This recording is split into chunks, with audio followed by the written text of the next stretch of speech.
कैसे हो आप सब दोस्तों? आशा करती हूँ आप सभी स्वस्थ होंगे दोस्तों। आज की कहानी है वृद्धावस्था। पापा जी, मम्मी जी, ये आप दोनों क्या तरीका है? आप दोनों हर समय टीवी देखते रहते हैं, आपको शर्म नहीं आती? इस घर में कोई तौर तरीके भी है, जिसे देखो मुंह उठाई चला आता है। आपके कमरे का टीवी खराब है, इसका ये मतलब बिल्कुल नहीं है जब मैं ना हूँ तब आप मेरे कमरे में बैठेंगे।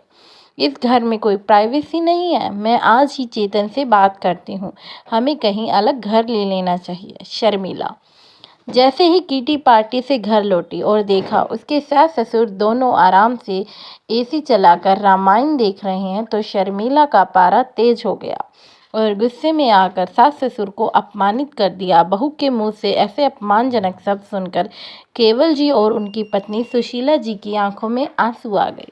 सुशीला जी अपना अपमान तो बर्दाश्त कर लेती, लेकिन पति केवल जी का अपमान असहाय था, इसलिए बोल दी, बहू तुम बोलते हुए कुछ सोच समझ लिया करो। मैं अपने ससुर जी से ऐसे शब्दों में बात नहीं करनी चाहिए। वह तो आज हमारे कमरे का टीवी खराब हो गया, इसलिए यहाँ आ गए। तुम्हें उनसे इज्जत से बात करनी चाहिए। उनका सम्मान आज तक बाहर के लोग सभी सम्मान करते हैं। वह डॉक्टर रह चुके हैं। आज उनके घर में उनकी बहू उनसे अपमानजनक शब्दों में बात कर रही है। उन्होंने अपने जीवन में इतना कमाया है कि टीवी जैसे इतनी बड़ी बात नहीं है, ले सकते हैं, लेकिन उन्होंने अपने तीनों बच्चों को कामयाब करने के लिए अपनी सुख सुविधा नहीं देखी, अपने तीनों बच्चों की खुशी चाहिए। और आज तुम अपने कमरे और टीवी में इतना कर रही हो। यह भी तुम्हारे ससुर ने पाई पाई जोड़कर बनाया है। मम्मी जी, मैंने ऐसा कुछ भी नहीं कहा। अगर आपको इतना ही शौक है तो अपने कमरे में टीवी ठीक करवा लीजिए, यह तो मेरी पति की कमाई का है। शर्मिला अकड़कर बोली। शर्मिला के साथ बोली, शर्मिला बेटा, तुम्हारे पति से पहले यह मेरे पति का घर है। शायद तुम भूल रही हो, जिस पति की कमाई पर तुम इतना इतरा रही हो, तुम भूल गई हो वह मेरा बेटा है। वह तो हम लोग हैं तुम्हारी इस हरकतों से अवगत नहीं करवाते, वरना वह कभी अपने माता पिता का अपमान बर्दाश्त नहीं करेगा। इतना कहकर दोनों वृद्ध पति पत्नी अपने कमरे में चले गए। केवल जी और सुशीला जी के 3 बच्चे हैं। एक बेटा केतक जो ऑफ इंजीनियर है, एक बेटा केतन जो सॉफ्ट इंजीनियर है, दूसरा बेटा खुश, तीसरी बेटी काव्या है। केतन अपने परिवार के साथ अपने माता पिता के घर में रहता है। केतन का एक बेटा सृजल भी है।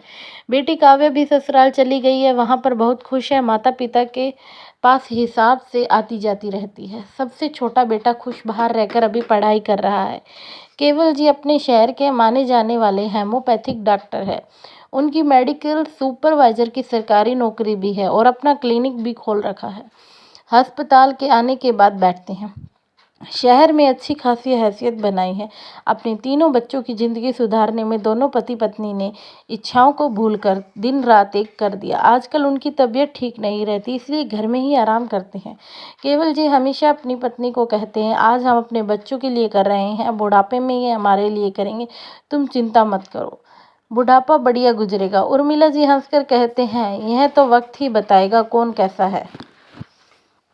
बड़ा बेटा अपने पिता की तरह ईमानदार और भावुक है और अपने परिवार को बहुत प्यार करता है। अब कमाने लगा है। वह अपने माता पिता को किसी चीज़ की कमी नहीं होने देना चाहता, लेकिन इसकी पत्नी, इसके सास ससुर हमेशा खटकते रहते हैं। सुरजल यह सब देखकर सीखता है। उसने यह बात एक दिन अपने पिता को बता दी। कहा, पापा, आप तो कहते हैं मम्मी दादी दादा का बहुत प्यार करती है, लेकिन वो तो उन्हें डांटती है। यह बात सुनकर केतन हैरान हो जाता है और गुस्से में चिल्लाता है और बोलता है, शर्मिला कहाँ हो, बाहर निकलो।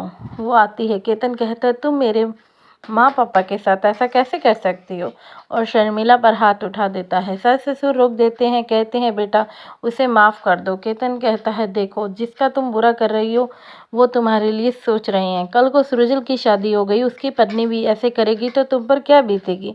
आंखों में आंसू आ जाते हैं, सबसे माफ़ी मांगती है, फिर सब मिलजुल कर रहते हैं।